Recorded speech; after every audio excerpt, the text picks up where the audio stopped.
Según Génesis 47, 12, 27, durante la sequía en Egipto, José almacenó y preservó el alimento. Para subsistir, la gente tuvo que venderlo todo y, al fin, incluso a sí mismos. Ese es el precio de vencer. Así es en este tiempo del fin, donde conseguir el alimento para entrar al reino y conquistar nuestra tierra, que es Cristo, formado en nosotros, nos costará renunciar a todo, incluso a nuestra propia vida. Pero a cambio de nuestro todo, tendremos su todo y reinaremos con él. Con ustedes, José.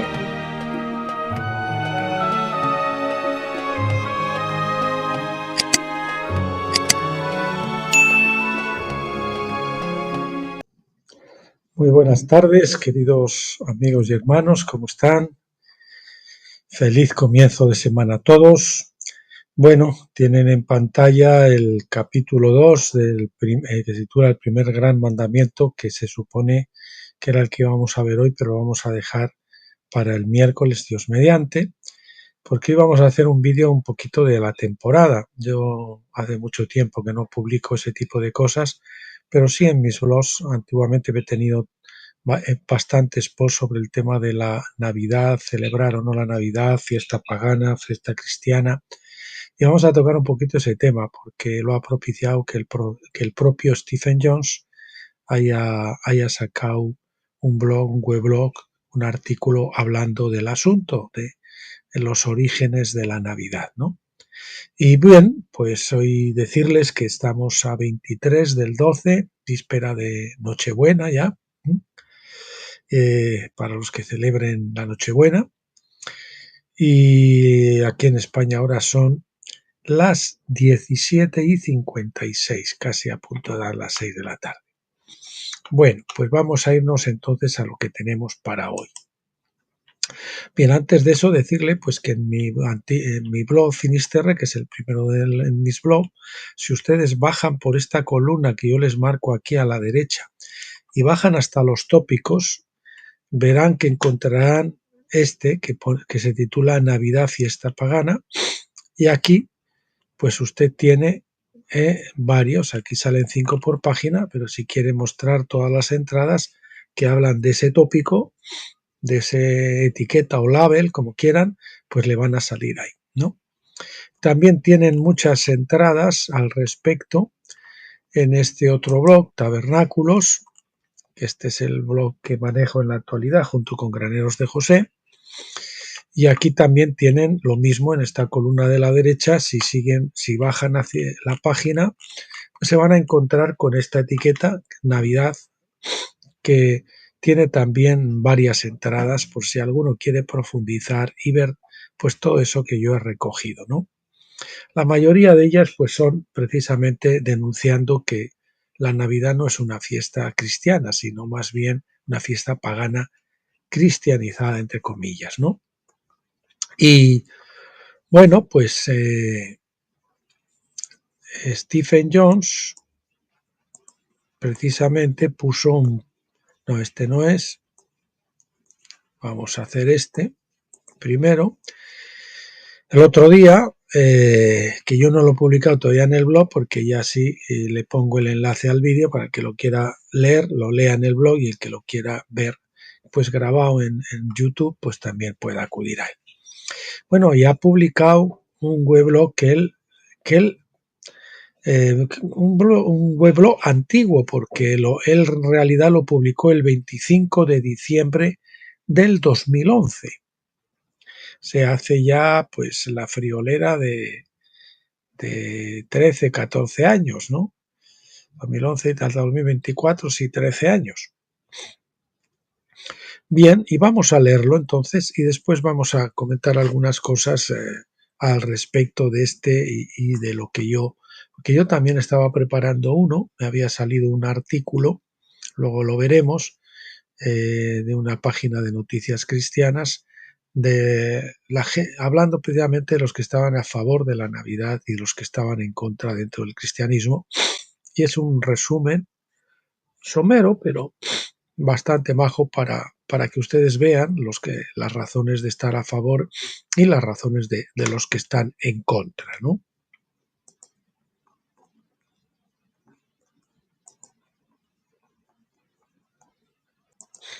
Bien, pero vayamos entonces con el post del doctor Stephen Joss. En una noche como la del pasado viernes, viernes de hace 2012 años, dése cuenta que la fecha de publicación, vamos a ver, perdón, que esto no está correcto, un segundito.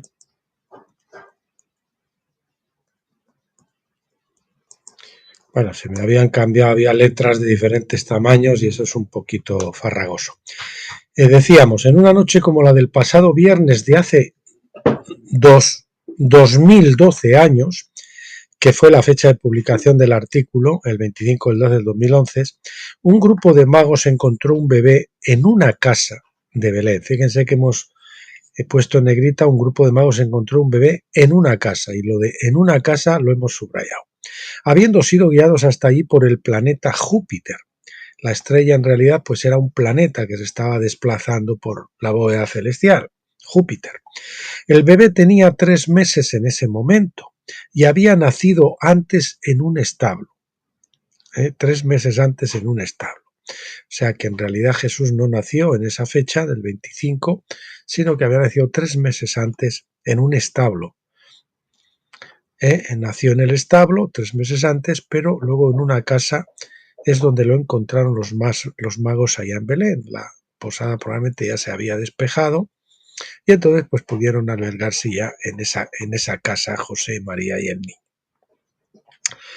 Y ahí es donde le encontraron precisamente los reyes, no en el pesebre, sino en la casa.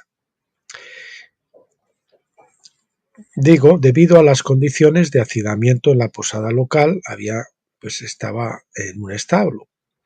A causa de lo tarde de su llegada, la posada había cancelado sus reservas y había cedido la habitación a otro cansado viajero. O sea, San José ya se podía alojar allá.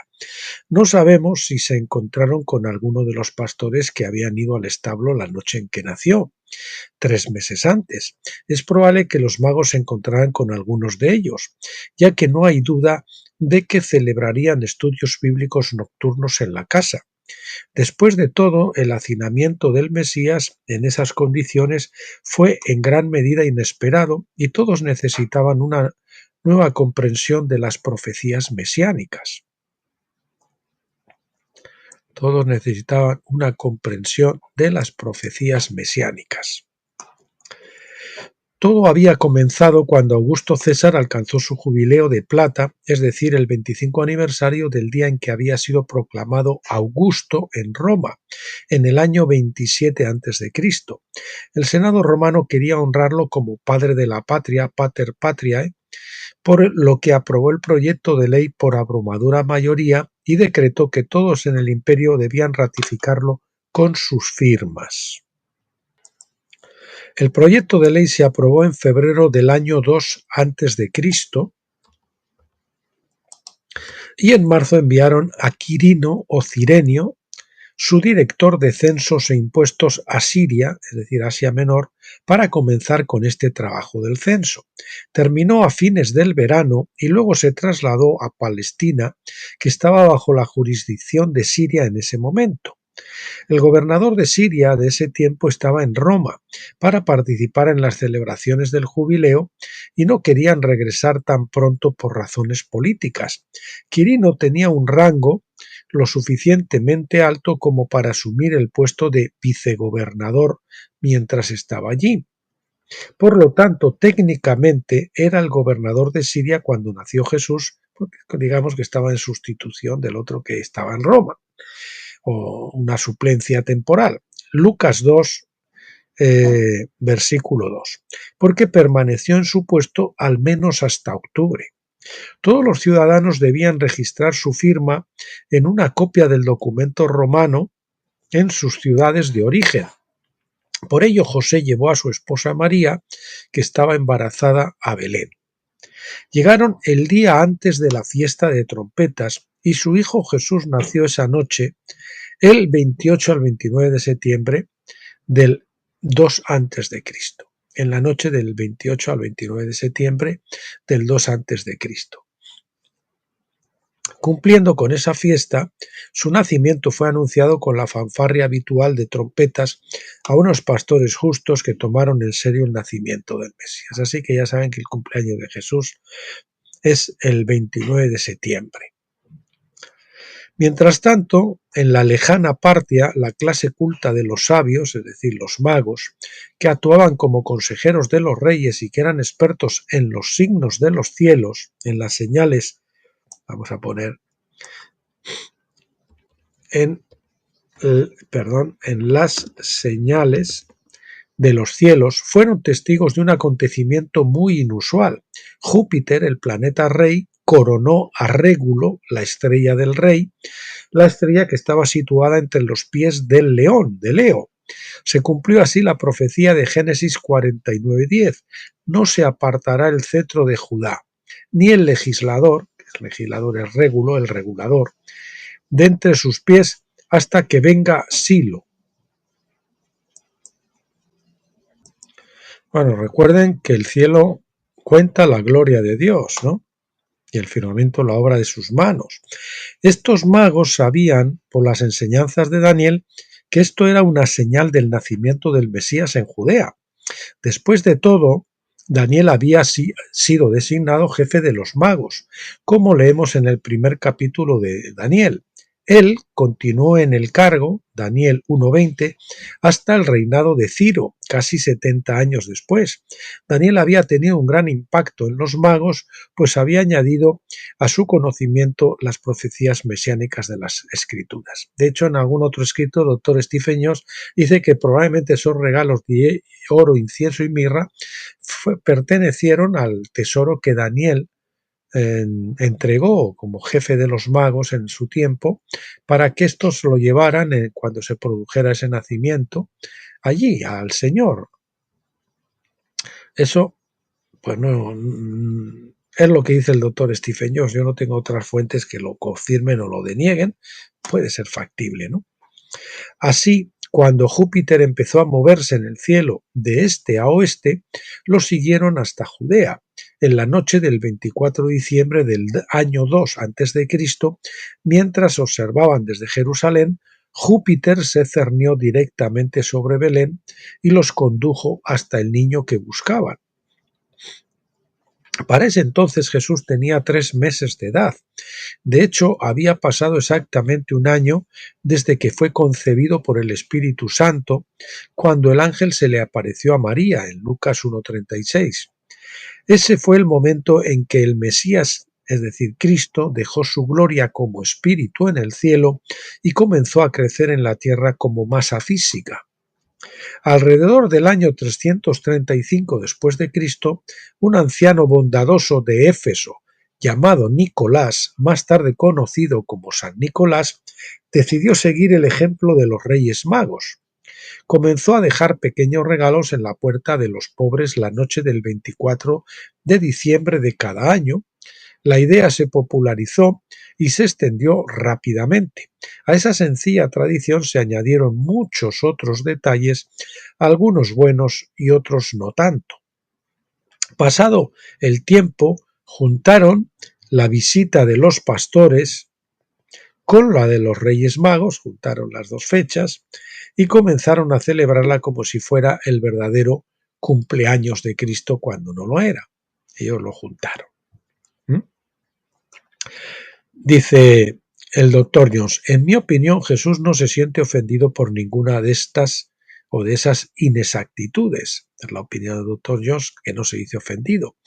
Ahora luego veremos que hay otros autores pues que sí les parece que no está correcto. Esa es la opinión del doctor Stephen Jones. Sin embargo, la comercialización de la Navidad en los últimos siglos puede ser un problema. El pobre San Nicolás se convirtió en Papá Noel con renos liderado por un tal Rodolfo, o Rudolf, ¿verdad? Se añadieron árboles y troncos de Navidad a la celebración. La fiesta romana de las Saturnales, que se celebraba del 17 al 23 de diciembre fue prohibida, pero los paganos descubrieron que podían continuar con sus celebraciones si simplemente retrasaban su festividad unos días hasta el 25 de diciembre. La Navidad proporcionó la tapadera perfecta para las Saturnales. Bueno, pues nosotros, ellos que celebren la Navidad, pero nosotros hacemos como que la celebramos, pero en realidad estamos celebrando el cumpleaños del otro, del contrario, ¿no? Sin embargo, ninguna de las adiciones paganas a la Navidad, entre comillas, puede cambiar los hechos históricos y bíblicos. Jesús fue concebido el 25 de diciembre del año 3 antes de Cristo. Luego nació 9 meses después, el 29 de septiembre del año 2 antes de Cristo, en presencia de los pastores, y más tarde, en el aniversario de su concepción, los magos llegaron 3 meses después, en la noche del 24 al 25 de diciembre del año 2 antes de Cristo, que fue el aniversario de su concepción. La secuencia de acontecimientos, primero los pastores de Judea, seguidos por los magos de Partia, nos dio el esquema básico del plan y propósito divinos del nacimiento de Cristo. Este modelo mostró que Él vino primero a los judíos y luego a las otras naciones y a los confines de la tierra. Hechos 1:8. En aquellos primeros años, el Evangelio no se aventuró lejos de Jerusalén, con excepción de la misión evangelística de Felipe en Samaria y el llamado de Pedro para ministrar el bautismo del Espíritu Santo al grupo romano de Cornelio. Después de 14 años de relativa oscuridad, Pablo fue llamado a llevar el Evangelio a los lugares más remotos del mundo occidental conocido. Tomás llevó el Evangelio hasta la India. Nosotros hoy somos herederos del Evangelio, llamados a completar esta obra en lugares donde el Mesías aún es desconocido. Si entendemos que la primera venida de Cristo se centró en el cetro de Judá, mientras que la segunda venida se centra en la primogenitura de José, aquí tenemos el cetro de Judá y la primogenitura de José. Entonces obtenemos una imagen más clara de nuestra misión actual. En el libro de los Hechos, el Evangelio pasó de Judea, es decir, Judá, a Gran Bretaña y la India. Hoy el Evangelio del Reino debe pasar de las naciones modernas de José, es decir, de Israel, a regiones aún más lejanas. Solo así se puede completar y se completará el plan divino de poner todas las cosas bajo los pies de Cristo. En el libro de los Hechos, el Evangelio no debía ser acaparado por los judíos, aunque muchos trataron de hacerlo. Fue necesario que el apóstol Pablo se liberara de esas restricciones. Hoy, algunos piensan que el Evangelio del Reino debería ser acaparado por los exisraelitas de la dispersión que emigraron a Europa desde su cautiverio en Asiria. Pero Dios está levantando a otros apóstoles que, como Pablo, han captado la visión mundial de un reino universal donde reina la paz y donde los vencedores aplican la ley bíblica de justicia igual para todos. La piedra, entre comillas, crecerá hasta llenar toda la tierra, como nos dice Daniel 2:35, es decir, Cristo, el reino de Cristo, el reino de la piedra. Y cuando lo haga, Cristo será reconocido por todos como el Dios de toda la tierra. Isaías 54:5, el deseado de todas las naciones, ¿verdad? Cuando él vino de Judá, su trono fue usurpado, pero cuando él venga de José con su manto teñido en sangre, el manto de José, recuerdan que fue teñido en sangre, por eso Apocalipsis con eso hace referencia a esa profecía de José, del manto de José. La era temporal de Judá entonces dará paso al reinado de José, como Jacob profetizó en Génesis 49:10. Dice Génesis 49:10, no será quitado el cetro de Judá, ni el legislador de entre sus pies, como hemos visto que era Régulo, o Régulus, el regulador, hasta que venga Silo, o Siloc, y a él se congregarán los pueblos. Silo quiere decir paz, está llegando. El sueño de José se cumplirá cuando todos los hermanos, incluido Judá, se inclinen ante él. Bueno, entonces después de ver esto, el doctor Stephen Jones, que clarifica muy bien que Jesús nació el 29 de septiembre y los Reyes Magos llegaron en un pesebre y los Reyes Magos llegaron pues 3 meses más tarde, el 25 de diciembre, el aniversario de la concepción de María, no a un pesebre, sino a una casa allí en Belén. Eso es lo que queda claro históricamente. Y bueno, la opinión de Stephen Jones es que esas disparidades, estas cosas, parece ser que dice él que a Jesús no le molestan mucho, ¿no? Bien, vamos a ver este otro. Navidad pagana o Navidad cristiana. José, este no se ha publicado, yo había empezado a publicarlo y fue justo después que publicó el doctor Stephen Jones. Yo todavía no lo he publicado, opino eso, y entonces pues yo dije, bueno, pues vamos a publicar el del doctor Stephen Jones y este lo grabamos en vídeo, porque no sé si lo publicaré por escrito aquí o simplemente como una especie de ¿cómo se dice? De boceto o de... No me sale la palabra, hombre. Sí, decía, la palabra es bosquejo, me salía esquema o boceto, pero la palabra es bosquejo, ese bosquejo que yo había preparado aquí un poquito pues para preparar y desarrollar el post. Bien, en Navidad pagana o cristiana, José. Cuanto a ese tema, les dije antes, este de Charles Newbold es muy interesante y este otro el siguiente que viene aquí, que es Navidad de Joseph Erring, que es expone muy bien toda esa simbología pagana y todo esto, ¿no?, que se celebra allí. Se los recomiendo especialmente por si lo quieren ver. Lo tienen, como les dije, en los tópicos del blog Tabernáculos y también en el tópico de Finisterre. Este de Joseph Erring y el otro de Charles E. Newbold. Bueno, vamos allá. Bien, les presentamos un artículo titulado ¿Por qué la Navidad ha sido satanizada por algunos cristianos? Que este es vamos a ver, no sé si está puesto correctamente para poderlo abrir en otra página. Abrí este enlace en una ventana nueva, pero no me deja ponerlo. Bien, pues esto, bueno, si copiamos el enlace, copiar el enlace limpio, lo podemos ver.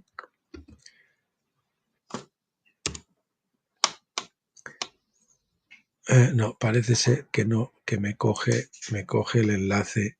Vamos a copiar copiar el enlace limpio. Ahora sí, supongo. Bueno, ven ustedes, es un artículo de la página Noticia Cristiana, ¿por qué la Navidad ha sido satanizada por algunos cristianos? Y ese, pues si quieren, como les decía, es un esquema, un resumen de las diferentes posturas a favor o en contra, que está bastante bien y con un enfoque más o menos neutral, ¿no? Les presentamos el artículo titulado ¿Por qué la Navidad ha sido satanizada por algunos cristianos? Mi experiencia, bueno, eso como les digo, se los recomiendo. Entonces ahora, primero quería darles un poquito mi experiencia y mi resolución de la Hanukkah. A mí me ha pasado, quizás como a algunos, que yo he pasado por las dos tandas, ¿no?, de celebrarla a no celebrarla, y estoy en una etapa, digamos, que, no sé, yo no la celebro, pero que no tendría ningún problema en celebrarla si es que el Señor me lo mostrara como una clara ventaja, ¿no? Y luego definiré un poquito más esta postura. Entonces, después de celebrarla, porque, por ejemplo, el ministerio en el que estaba yo, el Ministerios Pentecostales, todo el mundo la celebraba, pues en aquel tiempo pues yo también la celebraba junto con ellos, aunque llegó un tiempo en que aunque yo seguía en ese ministerio, yo no la celebraba. Yo me abstenía de ese tipo de reuniones. Y fue precisamente cuando decidí dejar después de mucho tiempo, de sí, no, de tal y cual, de celebrarla, de no celebrarla, tal, al final fue por una fiesta de la Hanukkah. Recuerdo que yo estaba en un pabellón de la obra aquí en Baracaldo, y el Señor me habló a través de la Hanukkah, la fiesta de las luces, que es como la fiesta de la plenitud de la luz, de la plenitud de la revelación. y si yo quería tener, entendí un poquito que si yo quería tener la plena luz, pues debería de abstenerme de este tipo de cosas y de fiestas también. Mi sentir es de que hay fiestas bíblicas, esa no es una fiesta bíblica. En una parte de la Biblia se dice que celebremos el cumpleaños de la, del nacimiento de Jesús, ni la palabra Navidad está ahí tampoco. Y pues no viene. ¿No? En cambio, pues tenemos otras fiestas bíblicas, que aunque ya también pues nosotros las celebramos en espíritu, pero bueno, pues quizás podríamos celebrarlas pues haciendo pues un acontecimiento un poco especial, una comida un poco especial, también quizás podríamos reunirnos con familiares y demás, pues en las fiestas de Pascua, Pentecostés o tabernáculos, ¿no? ¿Qué es lo que hacemos nosotros? Mi mujer y yo pues hacemos algo especial. Bien, eso en cuanto al tema este. Luego, yo tuve una interacción un día con el doctor Stephen Jones al poco de conocerle, cuando ya habíamos intercambiado varios mensajes y demás y todas estas cosas por email. Pues un día él en su página, por esta época, puso esa lluvia, ya saben, de nieve que suelen poner muchas páginas web ahora en la época de Navidad, y él lo puso y a mí me sorprendió. Y entonces yo le escribí un mensaje diciéndole que me había dado mucha tristeza y tal, porque claro, cuando aquello estaba en esa postura y muy convencido, un poco cerril, si quieren, en cuanto al tema, ¿no? Y él me contestó muy amablemente y tal, que no sé qué, no sé cuántos, ¿no? Y lo quitó. Cuando recibió eso, luego él decidió quitarlo y dice, bueno, yo no había ningún inconveniente en hacer algunos regalos y tal y no sé qué. En realidad no contestó muy directamente a esa pregunta. Digamos que fue así un poquito tal. Yo no sé si lo celebrará, no lo celebrará, no sé si pues lo hace y no lo dice o sigue sin haciéndolo. Él me dijo, yo he estado en los dos lados, me contestó en ese correo electrónico, yo estaba en las dos partes y bueno, como que no tampoco tenía una postura así muy taxativa, ¿no? Al respecto.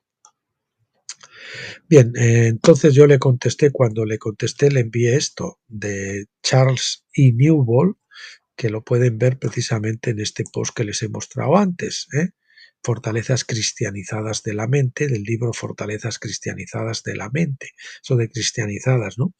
Que dice identificar la Iglesia con la novia Navidad y Semana Santa, hablando de Navidad y Semana Santa de Charles E. Newbold, el sistema de la Iglesia ramera, salí de ella, pueblo mío. Y le contesté pues una frase que yo entresaqué de ese libro que decía Newbold, después de decirle a una anciana el por qué yo ya no celebraba la Navidad, ella respondió, pero no pienso en dioses paganos cuando miro mi árbol de Navidad, yo pienso en Jesús. Eso me pareció razonable, dice Newbold. Pregunté a Dios al respecto, él contestó, ¿qué pensarías tú si tú sorprendieras a tu esposa en adulterio y ella te contestara, pero cariño, estaba pensando en ti todo el tiempo, ¿no? Pues parece una cosa como muy clara, ¿no? Es una fiesta pagana que la vestimos de cristiana, pero en realidad pues estamos cometiendo adulterio. Esa es la postura de Charles Newbold. Yo pues coincidía con él en aquellos tiempos plenamente con esa postura, que es una postura demasiado radical para algunos, postura de Newbold, pero la mayoría de la gente que está fuera del sistema y están en la senda de tabernáculos piensa también de esta forma, ¿no? Y fíjese que continúa diciendo, nuestros lugares altos son nuestros amantes babilónicos. ¿Eh? Y la iglesia es la cautividad babilónica del pueblo de Dios de hoy en día. Esa es la cautividad del pueblo de Dios hoy en día. Bien. A mí me recordaba mucho esto al pasaje, uno de los pasajes, por ejemplo, el primero Reyes 22:43, y anduvo, se refiere a Josafat, al rey Josafat, uno de los mejores reyes que han existido en Israel, aunque estuvo con Acab y todo eso, y ahí pues fastidió un poco el asunto, ¿no? En todo el camino, anduvo en todo el camino de Asa, su padre, sin desviarse de él, Asa fue otro de los buenos reyes, haciendo lo recto ante los ojos de Yahvé.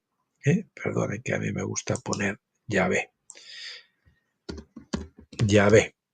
Con todo eso, los lugares altos no fueron quitados porque el pueblo sacrificaba aún y quemaba incienso en ellos. Esa es la frase más triste que oímos en casi todo el Nuevo Testamento, casi tan triste como aquella de que cada uno, en aquellos días no había rey en Israel, sino que cada uno hacía lo que bien le parecía, eso al final del libro de Josué, ¿verdad? Pues esto con todo, o sea, a pesar de que fue un rey que anduvo en todos los caminos de Asa su padre, que anduvo delante del Señor y demás, con todo eso los lugares altos no fueron, que los lugares altos son esos amantes babilónicos que todavía, a los que todavía les sacrificamos, nuestra devoción, nuestra atención, nuestra celebración, como por ejemplo Navidad, ¿no? Que es celebrar la Navidad, pues según esto sería como sacrificar incienso, o sacrificar o quemar incienso en Babilonia en las festividades babilónicas, ¿no?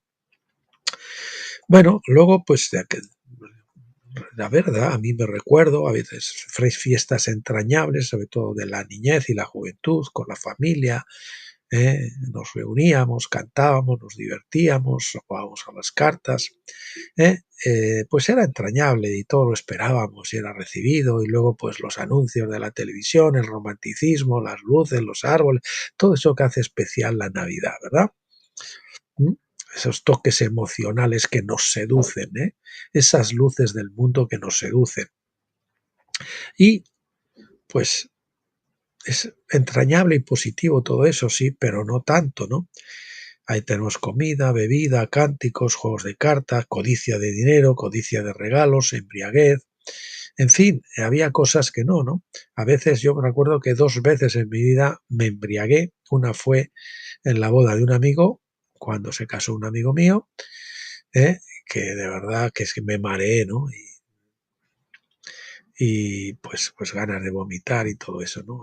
Ya no es alegrarnos un poco el corazón con el vino, como dice la Biblia también, ¿no? Sino es ya pasar al otro extremo.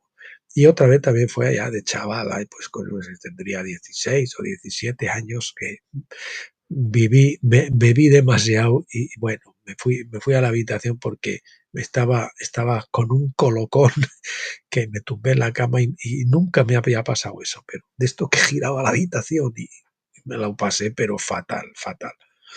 Y bueno, gracias a que me sentaban tan mal esas cosas, pues luego, pues siempre, aunque en las temporadas que yo lo hice, que ahora, por ejemplo, en esta misma temporada no lo bebemos, que tomaba pues alcohol de alguna manera, pues nunca me excedí hasta el punto de la embriaguez. ¿Mm? Había cierto dominio propio ahí. Y bueno, pues Jesús vino, Elías vino, no comía y no bebía, Jesús vino comiendo y bebiendo, se decía en la postura guasmaní, pero hay algunas personas al que el Señor los llama a dejar el vino, el alcohol totalmente, ¿no? Bueno, cada uno que actúe conforme a lo que le guíe el Espíritu Santo. Bueno. También es difícil cambiar, bueno, luego te vienen a veces los pensamientos, ¿no? Que es difícil tratar de cambiar a la inmensa mayoría y cambiar todo eso tan arraigado en el mundo, tan acentrado, ¿verdad? Esas costumbres, esas tradiciones, ¿no? Pero es lo que pasaba el Señor tuvo los problemas con las tradiciones, ¿verdad? En los evangelios vemos que el Señor tuvo que luchar con esas tradiciones de rancio abolengo, ¿no?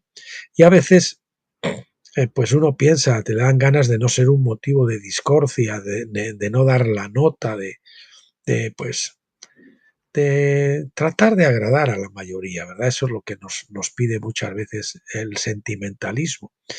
Pero, por ejemplo, previamente estos últimos días el Señor me recordaba Jeremías 15:19 que dice, por tanto así dijo Yahvé, si te convirtieres yo te restauraré y delante de mí estarás y si entresacares lo precioso de lo vil, serás como mi boca.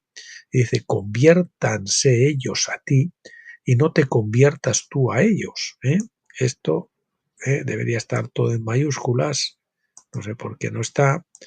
Bueno, vamos a ver, ellos a ti, coma, vamos a ver, ellos a ti, coma, y no te conviertas tú a ellos. Conviértanse ellos a ti, no tú a ellos. Es decir, no podemos quizás a veces, muchas de las veces, actuar. Algunas veces pues podemos pensar que eso es amor, pero también puede ser convertirse a ellos en lugar de tratar de que ellos se conviertan a nosotros, ¿no? Entonces yo pienso que si haríamos eso, tratar de agradar a esa mayoría cristiana y no cristiana que celebra todo eso, lo contrario sería hacer lo mismo y por las mismas razones que los católicos cristianizaron las fiestas paganas, o casi parecido, ¿no? Conclusión. Ahí es para conclusión, para que cada uno de ustedes actúe como tenga conciencia. Colosenses 2:16 nos dice: nadie os juzgue en comida o en bebida o en cuanto a días de fiesta, luna nueva o días de reposo. Días de fiesta. ¿Usted cree que lo debe celebrar? Bueno, si lo hace con fe, no peca. Primera de Corintios 13:13, y ahora permanecen la fe, la esperanza y el amor, estos tres, pero el mayor de ellos es el amor. Y el 14:1 continúa, seguid el amor. Dice, seguid el amor. Bueno, si realmente es amor, pues bueno, si el amor le guía a usted a hacer eso. Recuerdo una anécdota que decía de un judío cristiano, un amigo del doctor Stephen Jones, que un día fue con él a comer a la casa de su madre por su cumpleaños y le invitó a él. Y él, pues él piensa que no se debe comer cerdo y todas esas cosas, ¿no? Que a pesar de que son leyes del Antiguo Testamento, pues tienen su sentido lógico y por cuestiones de salud, etcétera, etcétera, todo eso, ¿no? Pero sin embargo, la madre le puso, no sé si un asado de cerdo o algo así con carne de cerdo, y él, pues por amor a su mamá, pues cedió en su postura para agradarle a su mamá, por el amor, ¿no? Si usted cree que en amor debe de hacerlo, pues bueno, usted debe seguir al Espíritu Santo. Y Romanos 14:23, que nos dice: pero el que duda sobre lo que come es condenado porque no lo hace con fe, y todo lo que no proviene de fe es pecado. Así que debemos actuar con fe y según la conciencia, y también teniendo en cuenta que no todos tenemos el mismo llamado, ni todos la misma exigencia del Señor. El Señor a algunas personas les pide un grado de consagración mayor que a otras y tienen que quitar todos los lugares altos. Yo creo que es la postura mejor, ¿no? No dejar ningún lugar alto. Es muy radical, es un poco duro porque supone una afrenta para ciertas personas, sobre todo los de la familia natural, etcétera, etcétera, pero uno tiene que decir si agradar al Señor o agradarse a sí mismo o agradar a los demás, ¿no? Bien, pues nada, esto es, yo creo que tienen material para chequear, para buscar y para tomar su decisión delante del Señor como ustedes quieren. Entonces no me queda más que bendecirles a todos en el nombre del Señor Jesucristo, a los que celebren esta fiesta, pues que lo pasen bien, lo felicito, que disfruten, pero teniendo en cuenta la moderación, teniendo en cuenta no dejarse arrollar por el paganismo y por la degeneración y la comercialización de las navidades, no se excedan gastando su dinero, etcétera, etcétera. Y nada, pues solo me queda también pedirle que sea también un día de Hanukkah para ustedes, que sea de la fiesta de las luces, que el Señor les lleve a una iluminación completa en cuanto a este tipo de cosas y a poder tomar una postura que yo no me aferro a ella. Si a mí el Señor por cualquier motivo me dijera el año que viene, esto no, pues celebra las Navidades o reúnete con fulanito y tal, menganito en Navidades, o que estás con una congregación que las celebras, pues seguramente que por amor lo haría, no lo sé si el Señor me guía ahí. Bien, pues nada, que sean la plena revelación, que para eso lo mejor es la luz de la Shekinah en el lugar santísimo de tabernáculos. Y como siempre, hasta entonces, pásenlo bien, hasta el miércoles, pásenlo bien.